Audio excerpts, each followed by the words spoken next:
sais, les Américains disent show, don't tell. Ils disent, Ok. faut montrer et pas juste dire. Et il y a quelque chose qu'on fait très bien, c'est en fait d'ouvrir les portes du Market Center. En fait, c'est de Ok. montrer ce qui s'y passe. Et comme on a cet ADN de partage, toutes nos formations sont accessibles à n'importe quel agent Ok. immobilier en local, qu'il soit chez Keller Williams ou pas. Notre littérature, elle est ouverte à n'importe quel agent immobilier. Notre fichier de mandat, il est ouvert à quiconque. On est dans le partage de 100% de nos portefeuilles. Et en fait, le fait d'ouvrir un peu les portes, ben, c'est une manière de démontrer ta valeur sans avoir besoin de la crier sur les toits.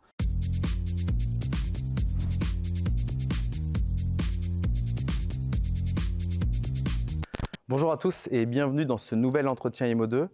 Aujourd'hui, j'ai la chance, l'honneur et le plaisir de recevoir Sébastien Tedesco. Sébastien, comment est-ce que tu vas? Ça va très bien, salut Vincent, ravi d'être là. Eh ben moi aussi, je suis très content d'être là. On est au Palais des Congrès.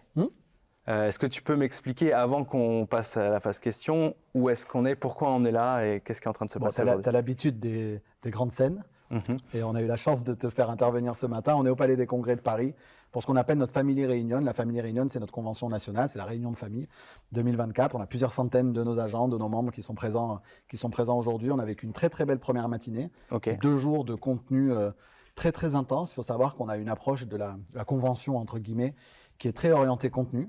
Ok. On fait un peu la fête. Un Ouais. peu, mais surtout on se parle beaucoup, on partage énormément, on fait témoigner nos meilleurs agents, nos meilleurs leaders. On a des conférences en sous-salle l'après-midi. Cet après-midi, on a la chance d'avoir des invités américains. On est une compagnie américaine, donc on a la chance de se nourrir aussi de ce qui se fait de mieux à l'international. Donc c'est toujours une convention dans laquelle on apporte beaucoup de fonds pour permettre à nos agents de comprendre le marché d'aujourd'hui, mais surtout se projeter sur demain. Aujourd'hui, je vais te poser pas mal de questions. Il y a notamment une partie des questions qui vont porter sur le marché compliqué qu'on a réussi à vivre. Et pourtant, il y a des gens qui s'en sortent très bien. Toi, tu es au contact de ces gens-là qui sont là aujourd'hui. Donc, je voudrais bien que sur la deuxième partie de l'interview, tu me partages les conseils de ceux qui réussissent, ceux qui performent, ceux qui font la différence, même s'il y a eu un retournement de marché brutal. Maintenant, on va aussi faire une première partie parce que Keller Williams, c'est maintenant une maison qui compte réellement en France. Ouais. Ça a toujours été plus ou moins le cas, mais là, ils sont bien assis. Donc, je veux bien qu'on fasse le point sur, suite à ce retournement brutal de marché de 2023, comment se porte Keller Williams. Et puis après, on ira sur le conseil vraiment pour le professionnel de l'immobilier qui veut performer. Et je vais te poser une question très simple pour commencer. Est-ce que tu peux me rappeler un peu ce qu'est Keller Williams, ce que vous faites, qui vous êtes, et puis de me donner quelques chiffres? Ouais. Keller Williams, d'abord, c'est le leader mondial en matière d'immobilier. Faut savoir que Keller Williams, c'est quasiment 200 000 agents dans le monde. C'est le réseau numéro 1 aux États-Unis depuis déjà maintenant très longtemps. C'est une compagnie qui a été fondée notamment par Gary Keller. Ouais. Moi, j'ai toujours été familier des livres et de la littérature de Gary Keller. C'est quelqu'un qui a écrit plusieurs livres, des livres très connus. Il y a notre Bible à nous qui s'appelle le MRIA, qui est ce livre rouge du millionnaire Real Estate Agent, qui est incroyable de modernité alors qu'il a été écrit il y a très longtemps déjà. Et Gary Keller, il a également écrit un autre livre qui est très connu des entrepreneurs, y compris des entrepreneurs français, qui s'appelle The One Thing, qu'il a coécrit, qui est un livre qui est extraordinaire pour vraiment se focuser sur les choses qui comptent réellement. Donc moi, j'ai toujours été familier de cette littérature. Et c'est une compagnie aux États-Unis qui aujourd'hui est leader sur son marché, parce qu'il s'est lancé à l'international il y a une dizaine d'années, qui a été importé en France il y a 6 ou 7 ans maintenant. Okay. Et on compte un peu moins de 3000 agents et leaders aujourd'hui dans une cinquantaine de market centers en France. Okay. Et un market center, qu'est-ce que c'est? C'est une grande maison de l'immobilier qui se veut être une forme de troisième voie entre l'agence traditionnelle et le réseau de mandataires, dans laquelle on accueille des indépendants. Il faut savoir qu'aujourd'hui, notre premier franchisé, puisqu'on est un réseau de franchisés, compte un peu plus de 160 agents aujourd'hui dans son market center. Donc ce sont des super structures immobilières dans lesquelles un agent va pouvoir trouver une extraordinaire plateforme de service. Justement, alors première question. On revient sur The One Thing parce que je me dis qu'il y a peut-être un sujet derrière tout ça, sur un bon conseil à donner aux professionnels de l'immobilier qui pourraient nous écouter. Est-ce que justement se concentrer sur la chose essentielle qui peut faire bouger son marché, c'est pas ça l'une des clés du succès pour le professionnel de l'immobilier? Et en même temps, on a une chance très forte dans l'immobilier, c'est que ce one thing, entre guillemets, cette chose essentielle dont on parle dans le livre, on a la chance, c'est que l'immobilier, c'est une chaîne de production. Et on sait que c'est, et Gary Keller explique très bien dans son livre, la notion de domino. C'est quoi le premier domino qui va faire tomber tous les autres? Et comme on est une chaîne de production, le début de la chaîne de production, quand on parle à un agent immobilier, c'est l'estimation, c'est la rencontre avec des vendeurs. Et donc, quelque part, mettre un gros focus sur ses ressources financières, énergétiques, charges mentales, etc. Sur ce qui compte le plus, c'est la génération de leads, générer des prospects et vendeurs. C'est le one thing de tout agent immobilier parce que de ça découle tout le reste. C'est créer la discussion avec des gens qui ont des projets immobiliers pour pouvoir donc déjà... Aujourd'hui, après-demain ou même plus tard, mais peu importe. Et quelle que soit la conjoncture du marché, si on se concentre là-dessus, on arrive à faire du business dans l'immobilier. Le fait d'en générer d'une part et d'être en capacité de les suivre et d'en faire le marketing à long terme, parce qu'on sait qu'aujourd'hui, pour un Français, il peut se passer entre 6 et 18 mois pour mener à bien un projet immobilier. Donc peut-être je vais te rencontrer aujourd'hui, mais peut-être que tu vas concrétiser ton projet dans un an. Et la capacité non seulement à avoir capté ce lead, mais à le suivre dans le temps et avoir les outils pour le suivre dans le temps, c'est fondamental. Dans un market center, il y a plein de choses. Je veux bien savoir les services qu'il y a et ce qui permet justement à ce conseiller immobilier de se concentrer sur le one thing. C'est quoi les services qu'il y a dans un market center et comment il a accompagné le... Il faut savoir que dans un market center, on a 5 postes qui sont clés, qui sont fondamentaux et qui sont chargés de délivrer cette plateforme de service. On a ce qu'on appelle un operating principal, c'est le patron, c'est le franchisé, pour nous franchiseurs en tout cas. Et c'est la personne qui est chargée d'animer notamment ce qu'on appelle une leadership, donc une équipe de 4 autres leaders, que sont un team leader. Le team leader, il va être en charge de la croissance du market center, du développement du market center, de son rayonnement sur son territoire, d'attirer toujours plus de nouveaux talents dans la compagnie. Parce qu'on a cet ADN très fort chez Keller Williams, qui est qu'en fait, c'est en additionnant les talents et les agents qu'on fait grossir le gâteau de chiffre d'affaires. Contrairement à d'autres types de modèles où on a l'impression que les agents, quand on vient rajouter un autre agent dans la structure, ils disent « Ah, on va devoir se partager le gâteau à plus de monde ». Nous, non, on pense que plus on est nombreux, plus on fait grossir le gâteau et plus on va partager, parce que ça aussi, c'est un ADN très fort chez nous, qui est cet ADN du partage. Ensuite, on va avoir un productivity coach, un coach en productivité, qui lui va être en charge de la montée en compétences, de la montée en performance de l'ensemble des agents du market center. Là encore, dans un ADN qui est très fort chez nous, de formation, de coaching, d'accompagnement quotidien, de responsabilisation au travers de coaching individuel, de coaching de groupe, de formation, qui sont délivrés au sein de cette maison Market Center. Et puis ensuite, on va avoir ce qu'on appelle un ou une MCA, Market Center Administrator, quelqu'un qui va être en charge de toute la partie juridique et financière et l'accompagnement des agents sur la rédaction du mandat, la rédaction du compromis, le suivi des offres, etc. Là encore, apporter ce service un peu administratif que les agents aiment beaucoup moins pour leur permettre de se concentrer sur l'essentiel. Et puis ensuite, on a ce qu'on appelle une DOFI, le Director of First Impression, la personne qui est en charge de la première impression. Et là, ça va être toute la partie accueil, toute la partie communication, qu'elle soit communication interne, on accueille beaucoup d'événements dans nos market centers, qu'elle soit communication externe sur les réseaux, et d'accompagner aussi les agents pour qu'ils puissent rayonner en dehors du market center ou rayonner au sein du market center. Et tu vois, ces 4 postes finalement couvrent un peu les fonctions support de tout entrepreneur quelque part, pour leur permettre de se concentrer sur ce qui compte le plus et passer du temps de qualité avec leurs clients. Et surtout, il y a un espèce d'enjeu de... On a un peu les 4 éléments essentiels de comment tu fais pour performer dans un marché qui va mal, parce qu'il y a le côté développer son réseau, développer sa notoriété, il y a le côté communication qui est indispensable, il y a le côté rigueur qu'on va retrouver derrière, surtout dans un marché comme celui de l'immobilier, qui est très pointu juridiquement et compagnie, où il faut être précis. Et bien entendu, j'ai oublié le dernier qui était... le coaching, l'accompagnement, le fait de croître perpétuellement et de grandir. On va en parler justement parce qu'effectivement, c'est un des nerfs de la guerre, de la réussite de l'immobilier de manière générale et même de la revalorisation de la profession immobilière. Avant toute chose, on parlait quand même de la conjoncture. Fin 2022, on a vu les choses un peu bouger. 2023, ça a été compliqué. 2024, c'est toujours pas forcément simple. Alors, ça dépend des villes. J'ai cru comprendre qu'il y a certaines villes qui se relançaient un peu mieux que d'autres. Je discutais avec des team leaders de différents endroits en France. Comment vous l'avez vécu? Comment vous vous êtes adapté et comment tu perçois un peu justement l'évolution de ce marché? Nous, on a vu les premiers signaux se dégrader à partir du mois de juin 2022. Juin 2022, c'est le point de bascule avec nos premières régions qui commencent à voir se dégrader certains éléments de la chaîne de production. Le téléphone sonne moins, sont des marchés qui étaient un peu plus exposés au crédit. Donc dès que les gens ont commencé à être désolvabilisés, ça a commencé à vraiment freiner très nettement au niveau des transactions, de l'attractivité des mandats, etc., qui sont devenus de plus en plus difficiles à sortir. Donc ça, c'est l'été 2022.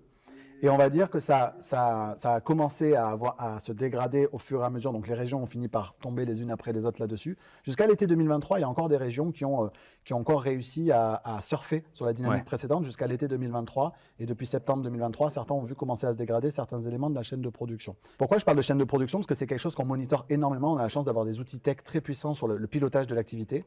Et donc, je suis capable de piloter l'activité de n'importe quel agent, n'importe quel market center ou de la compagnie de manière régionalisée si je le souhaite, depuis le nombre de contacts qui sont rentrés dans le logiciel jusqu'aux honoraires in fine. Et ça nous permet de voir en fait ces dominos qui les uns les autres ont commencé à se dégrader au fur et à mesure du temps. Et la bonne nouvelle, c'est qu'on voit maintenant les éléments de chaîne de production recommencer à progresser depuis, on va dire, la rentrée 2023 chez ceux qui avaient commencé à se dégrader en 2022. Et là, on est, pour ainsi dire, là, on est au premier trimestre 2024 et on arrive avec une volumétrie de compromis plus élevée qu'au premier trimestre 2023, ce qui nous démontre qu'en fait, il ne nous reste plus que l'encaissé. Et on a bon espoir qu'avant la fin, avant l'été, on puisse avoir une progression de l'encaissé d'une année sur l'autre. Ok.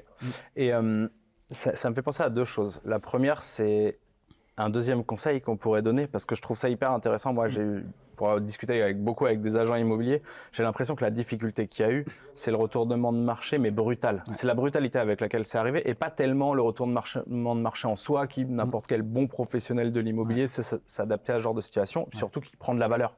À ce moment-là, encore plus. Est-ce que justement monitorer ces chiffres constamment, c'est pas ça la clé pour être prêt au moment où ça va se relancer et ce qui permettra d'être prêt au prochain retournement de marché brutal. Donc, je sais que tu vas me dire oui. La question, c'est quels sont ces éléments à monitorer et comment n'importe quel professionnel de l'immobilier peut voir venir ce qui est en train d'arriver. Tu sais, les Américains, c'est quelque chose que je partage régulièrement. Lorsqu'il s'agit de suivre l'activité de toute entreprise, ils parlent de ce qu'on appelle des lead metrics ou des lag metrics. Okay. Quand un agent analyse son activité sur la base de son chiffre d'affaires, compromis, encaissé, il est en réalité en train de simplement de constater quelque chose qui est la traduction de son activité des mois précédents. Et c'est souvent l'écueil. Voilà, c'est souvent l'écueil, c'est tu dis « Oh là là, je sens que c'est compliqué en ce moment ». Ben non, en fait, c'est probablement compliqué depuis un petit moment, mais ta manière de le valoriser ou de le mettre en lumière, c'est le chiffre d'affaires. Une lead metric, ça va être une métrique qui va être prédictive de ce qui va se passer demain. Et donc, je reviens à l'estimation, je reviens au nombre de conversations avec des vendeurs, parce que de ce nombre de conversations va déterminer, in fine, quoi qu'il arrive, la volumétrie d'activité demain. Et donc, si je suis capable de suivre à chaque instant ma capacité à générer du business pour mon entreprise de manière régulière, eh ben, je suis capable de prédire ces changements de marché. Et je suis capable de piloter mon entreprise en grande proximité, à la semaine quelque part. Je dis, tiens, là, ça se dégrade. Qu'est-ce que je peux faire pour augmenter ma volumétrie parce que je m'aperçois que mon taux de conversion a baissé et qu'il m'en faut peut-être un petit peu plus pour maintenir l'activité que j'avais précédemment. Donc on a, si on rentre vraiment dans le détail, ça va être nombre de conversations, ça n'importe qui est capable de le déterminer. Nombre de mandats signés ou d'estimation d'abord, nombre d'estimation et ensuite nombre de mandats signés. Oui. Et en gros, ça fait ces trois éléments-là à suivre et le taux de conversion entre chacun de ces éléments-là. Et une fois que tu as ça, tu es capable de piloter ton activité. Oui, parce qu'une fois que tu as ça, après, moi, je le vois comme des tiroirs. C'est-à-dire qu'une fois que j'analyse juste ces trois données-là, après, je suis capable d'ouvrir le tiroir et d'essayer de savoir à l'intérieur de chaque donnée, c'est quoi la compétence qui me manque, c'est quoi qui a changé. Parce qu'en fait, en réalité, quand on regarde un taux de conversion d'une estimation en mandat, il y a peut-être 10 ou 11 compétences derrière qui permettent de l'améliorer ce taux. Donc après, ça permet d'aller en profondeur, regarder ce que je dois changer pour améliorer ce taux. Et c'est là où un coach à demeure quelque part va t'aider à prendre du recul sur ton business, ce qui est souvent difficile. Et on revient sur le sujet du one thing, c'est que quand tu ouvres le tiroir, tu sais c'est quoi le one thing sur lequel il faut appuyer pour pouvoir… avoir un levier. On est vraiment en mode 20-80, c'est chercher des leviers. Et conserver ton énergie pour continuer à être performant sur ce sur quoi tu as toujours été performant. Ouais.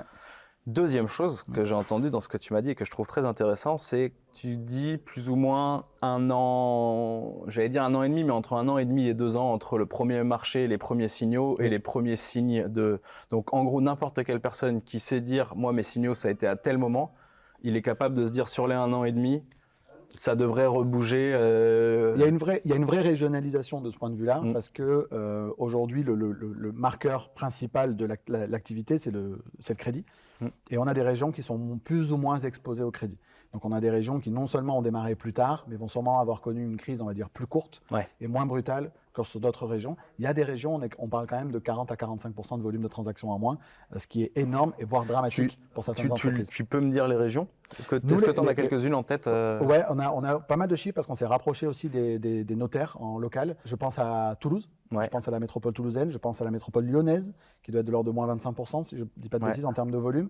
Donc en fait, ce sont ces grandes métropoles françaises de deuxième, après Paris, on va dire, qui sont des marchés où on va trouver aussi des populations plus populaires, plus exposées au crédit, plus de primo-accédants, ou des régions dans lesquelles on a beaucoup construit il y a quelques années, où on a donc de la revente qui est arrivée, et avec des difficultés à revendre au prix auquel on a acheté précédemment. Donc tu vas avoir Nantes, tu vas avoir Rennes, tu vas avoir toutes ces villes-là peu, qui sont des petits paris, et les prix ont beaucoup monté après le Covid et du coup, il y a une inadéquation entre le… Et c'est intéressant que tu parles de la brutalité aussi parce que ce qu'on constate aujourd'hui, et je pense que c'est une tendance à long terme en matière de crise, si on doit le dire comme ça, immobilière, c'est à la fois la brutalité de ces crises et leur durée plus courte. Alors, je ne sais pas si c'est un effet démultiplicateur de la communication à outrance, parce que souvent, les crises, elles ont tendance à être amplifiées par les propres personnes qui le vivent au quotidien. Et aujourd'hui, avec les réseaux sociaux, avec cette communication omniprésente, etc., je ne sais pas si on n'a pas tendance à augmenter la puissance de ces crises, mais qui finalement vont revenir à un état normal beaucoup plus rapidement qu'elles ne le faisaient par le passé, où on avait des cycles qui étaient plus longs, mais peut-être moins brutaux. Mais c'est vrai que moins de 22% de volume de transactions en moins d'une année sur l'autre, ça n'a jamais existé dans l'histoire de notre industrie. Et KW, comment vous avez passé cette période-là et comment vous avez accompagné vos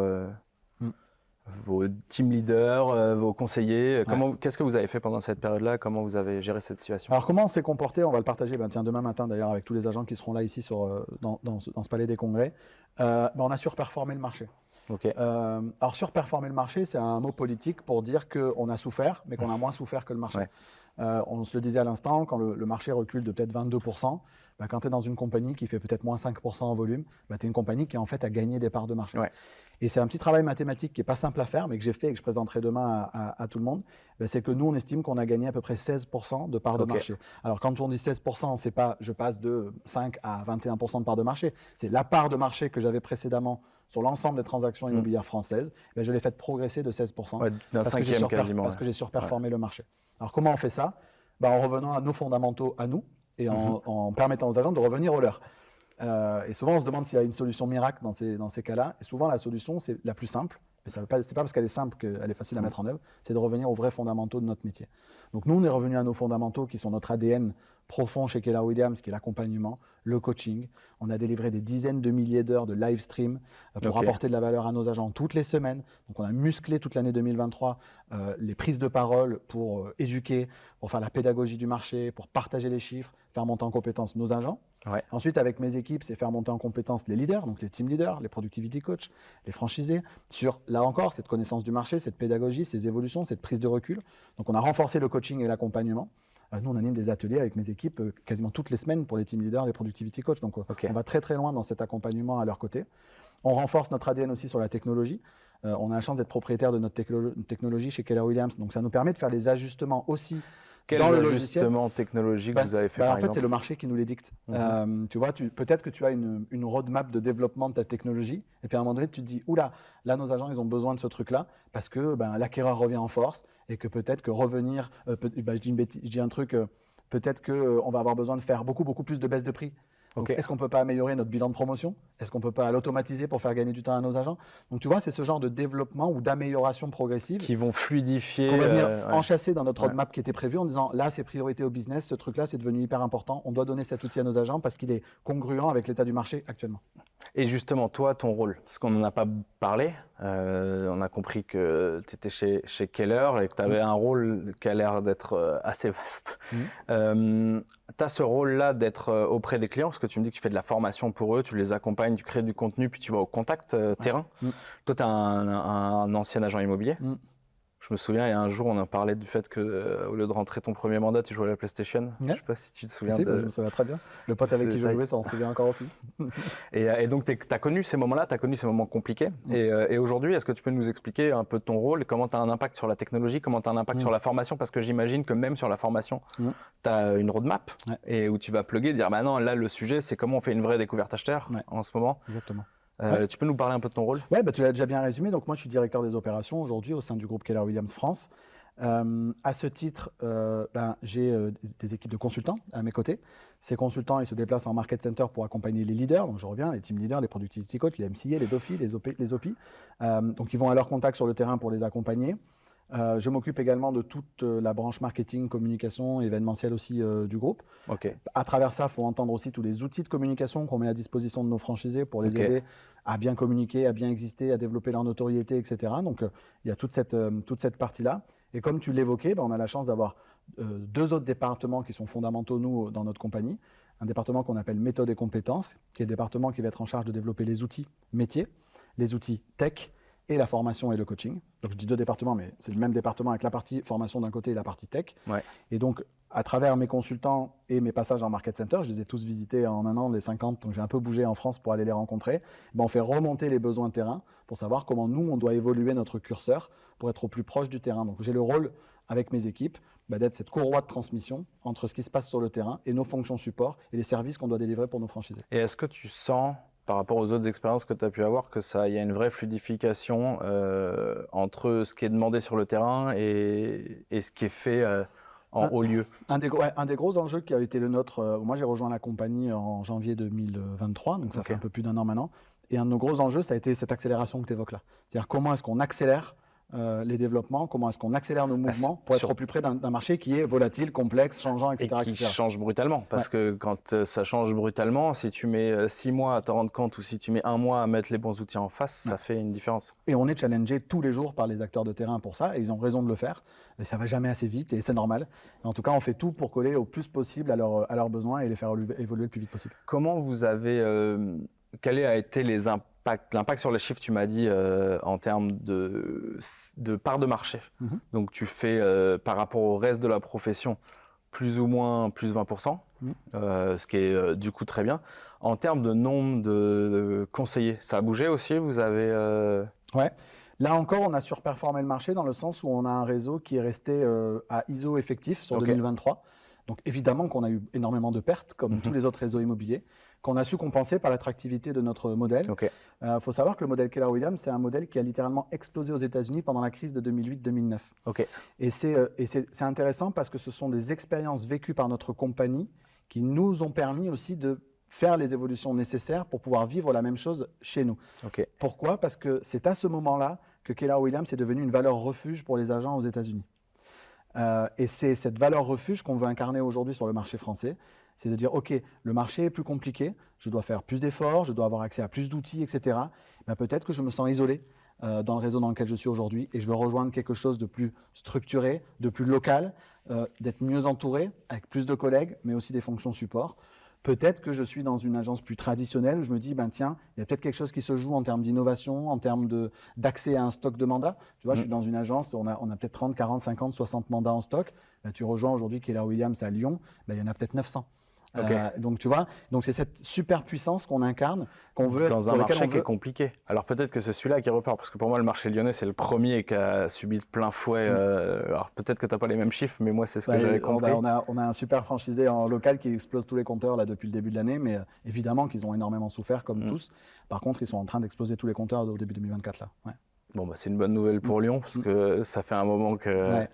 Mais bon, pour répondre concrètement à ta question, on est resté à ISO effectif sur l'année 2023 et on espère repartir en croissance pour 2024. Je pense qu'on sera encore challengé pendant le premier semestre parce que, comme je te le disais tout à l'heure, tant que les encaissés ne se sont pas relevés, il y aura forcément encore un phénomène de personnes qui vont trop souffrir et qui quitteront peut-être la profession avant d'y revenir plus tard. Donc on pense pouvoir repartir sur une croissance vraiment soutenue au deuxième semestre. Comment tu parles de surperformance à Lyon? Ça ne doit pas être le seul endroit. Là, il y a beaucoup de market centers qui sont là depuis longtemps, qui ont fait leurs preuves et qui fonctionnent très bien. On va rentrer dans la partie conseil. Qu'est-ce qui fait la différence selon toi? Déjà au niveau du market center et ou de l'agence immobilière ailleurs ou de la team dans un autre réseau, mais qu'est-ce qui fait la différence à ce niveau-là? Et après, on va rentrer sur le terrain. Déjà, dans un premier temps, qu'est-ce que tu constates sur ceux qui surperforment par rapport aux autres? Alors à l'échelle agence, réseau ou market center, etc., je crois que c'est cette capacité à démontrer son attractivité, quelle qu'elle soit. En fait, il y a des propositions de valeur qui peuvent être intéressantes, quelle que soit la typologie de structure. Mais il faut être capable de la démontrer. Il faut être capable, tu sais, les Américains disent « show, don't tell ». Il faut montrer et pas juste dire. Et il y a quelque chose qu'on fait très bien, et que, par exemple, pour reprendre l'exemple de nos Lyonnais font très bien également, c'est en fait d'ouvrir les portes du market center. En fait, c'est de montrer ce qui s'y passe. Et comme on a cet ADN de partage, toutes nos formations sont accessibles à n'importe quel agent immobilier en local, qu'il soit chez Keller Williams ou pas. Notre littérature, elle est ouverte à n'importe quel agent immobilier. Notre fichier de mandat, il est ouvert à quiconque. On est dans le partage de 100% de nos portefeuilles. Et en fait, le fait d'ouvrir un peu les portes, c'est une manière de démontrer ta valeur sans avoir besoin de la crier sur les toits. Donc on essaye d'accompagner nos structures aussi là-dedans sur la capacité à développer leur notoriété, démontrer leurs propositions de valeur, simplement en ouvrant les portes du market center, donc qui accueille beaucoup d'événements. Enfin, on fait plein de choses pour accueillir un maximum d'acteurs locaux. Parce qu'évidemment, il y a tous les éléments dont tu parlais, de mettre les bonnes formations, être rapide et compagnie. Mais pour vraiment faire la différence entre la communication, parce que tout le monde communique, et la vraie performance sur le terrain, tu rajoutes de la transparence. Et en rajoutant de la transparence, ça te permet de montrer, bien sûr qu'on souffre comme tout le monde, mais moi je suis prêt à le dire, à l'assumer parce que je sais qu'on va passer cette période-là. Ouais, c'est exactement c'est l'expression la plus pure de notre ADN de partage et de ce que ça peut apporter aux acteurs en locaux. Et puis, pour certains, ça va leur convenir. Pour d'autres, ils vont dire tiens, ouais, ça m'intéresse ce que vous faites, j'aimerais en savoir plus. Puis pour d'autres, c'est merci pour le partage, merci pour les mandats, merci pour la formation. Et puis on continue de collaborer au quotidien sur le terrain. Et nous, on est très très à l'aise avec ça. C'est une belle vision du métier. Tu penses que c'est américain ça ou que ça s'est pas francisé? Parce qu'il y a quand même aujourd'hui sur l'ouverture du marché, l'interagence, c'est pas le mot le plus utilisé par les professionnels de l'immobilier aujourd'hui. Est-ce que tu as une explication à ça? Je pensais qu'on aurait fait un plus grand chemin au moment où on se parle aujourd'hui. Moi, ça fait 17 ans que je suis dans cette industrie et que je crois très fort dans ce partage, dans ce fichier partagé commun, comme il existe aux États-Unis, dans le MLS américain. On a eu une intervention d'ailleurs ce matin sur scène d'Henri Buzicazo qui expliquait l'importance de ce partage et cette incompréhension qui est la nôtre, y compris quand le marché se retourne, de parfois pouvoir se replier sur soi plutôt que de s'ouvrir, d'abord pour le client final, parce que quel vendeur pourrait souhaiter et apprécier de se voir, sans le savoir, refuser la visite de peut-être l'acquéreur qu'il lui faut pour sa maison, sous prétexte que son agent n'est pas ouvert au partage. Donc nous, encore une fois, le fichier, il est partagé.